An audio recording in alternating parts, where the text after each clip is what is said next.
श्रवण कुमार कौन थे? श्रवण कुमार की संपूर्ण कहानी। श्रवण कुमार का नाम उनकी माता पिता भक्ति के कारण जाना जाता है। वह अपने अंधे माता पिता के इकलौती संतान थे। एक बार जब वह अपने माता पिता के लिए जलाशय से जल लेने के लिए गए, तब राजा दशरथ के एक बाण के कारण उनकी मृत्यु हो गई थी। जब भी बात माता पिता की सेवा करने की आती है तो श्रवण कुमार का नाम सबसे पहले आता है। श्रवण कुमार की कथा। यह बात त्रेता युग की है, जब भगवान राम के जन्म से थोड़े समय पहले श्रवण कुमार नाम का एक लड़का था।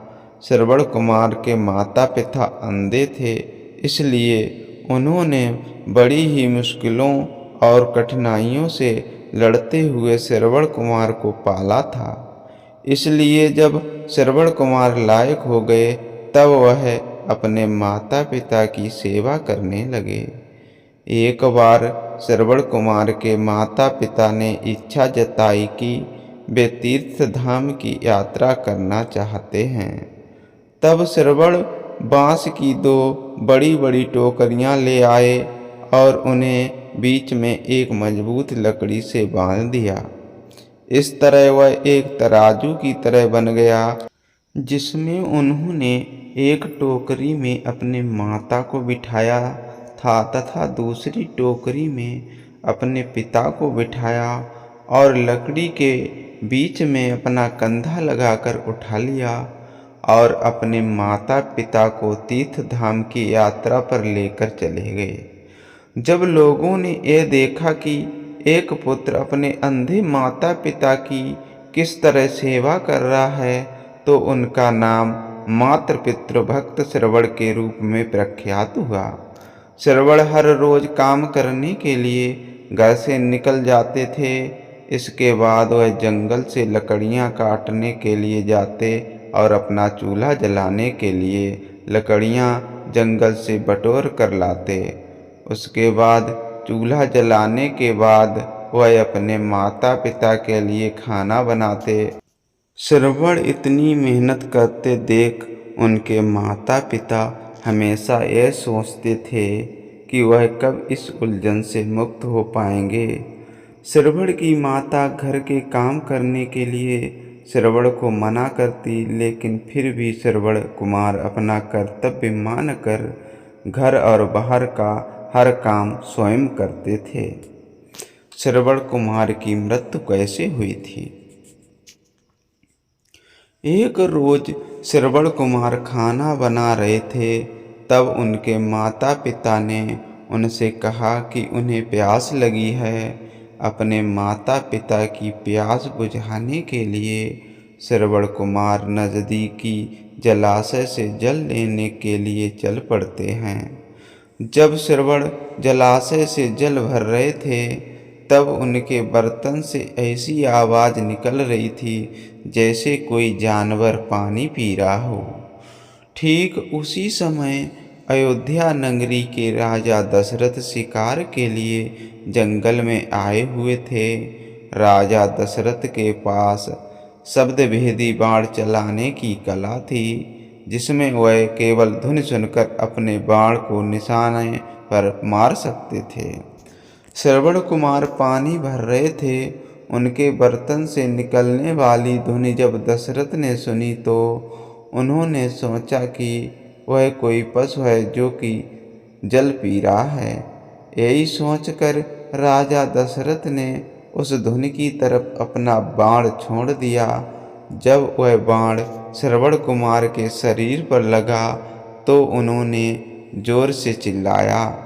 श्रवण कुमार के चिल्लाने की आवाज़ सुनकर राजा दशरथ को आभास हुआ कि उन्होंने किसी मनुष्य पर बाण चला दिया है। अपने घोड़े से उतरकर राजा दशरथ तुरंत उस जगह पर पहुंचते हैं जहां पर श्रवण घायल अवस्था में पड़े थे। राजा दशरथ को अपने किए पर ग्लानि महसूस होती है और वह मन ही मन बहुत दुखी होते हैं और श्रवण कुमार से क्षमा मांगने लगते हैं। श्रवण कुमार उन्हें धीरज बंधाते हुए कहता है कि महात्मा, आप जो भी हों, मेरा केवल इतना काम कर दीजिए। मेरे माता पिता अंधे हैं तथा वह नज़दीकी कुटिया में मेरी प्रतीक्षा कर रहे होंगे। आप यह जल ले जाइए और उनको पिला दीजिए। यह कहकर श्रवण अपने प्राण त्याग देते हैं। अपना मुख शर्म से नीचा करके राजा दशरथ श्रवण कुमार से वह जल का पात्र लेकर उसके माता पिता के पास पहुँचते हैं। वहाँ पहुँचकर जब राजा दशरथ उन्हें जल पीने के लिए कहते हैं, तब वह दोनों उनसे पूछते हैं कि उनका बेटा श्रवण कहाँ है। तब मन में दुखी होते हुए गिलानी से भरपूर राजा दशरथ उन्हें सारा वृत्तांत बताते हैं कि वह उनके अपराधी हैं तथा उनके भूल के कारण उनके पुत्र श्रवण कुमार की मृत्यु हो चुकी है। अपने इकलौते पुत्र की मृत्यु की खबर सुनकर दोनों माता पिता बुरी तरह से रोने लगे। रोते रोते श्रवण कुमार की माता ने अपने प्राण त्याग दिए। तब श्रवण के पिता ने राजा दशरथ से कहा, हे राजन, तुम्हारे एक भूल के कारण मेरे पूरे परिवार का विनाश हो गया। पहले मेरा पुत्र मारा गया और अब मेरी पत्नी ने भी प्राण त्याग दिए, तो अब मैं भी अपने प्राण त्यागने जा रहा हूँ। इसलिए मैं तुझे श्राप देता हूँ कि जिस तरह आज मैंने अपने पुत्र के वियोग में अपने प्राण त्यागे हैं, उसी तरह तू भी भविष्य में एक दिन अपने पुत्र के वियोग में प्राण त्याग देगा। राजा दशरथ को यह श्राप देते हुए श्रवण के पिता भी अपने प्राण त्याग देते हैं। उसके बाद में दुख और गिलान से भरे हुए राजा दशरथ उन तीनों का अंतिम संस्कार करते हैं। श्रवण कुमार के माता पिता का नाम। श्रवण कुमार के पिता वैष्णव ब्राह्मण थे जिनका नाम शांतनव था और माता वैष्णव शूद्र थीं जिनका नाम ज्ञानवती था। दोस्तों, आपको यह कहानी कैसी लगी तो कमेंट करके ज़रूर बताएं और ऐसी ही कहानियाँ सुनने व पढ़ने के लिए हमारे चैनल को सब्सक्राइब ज़रूर करें। धन्यवाद।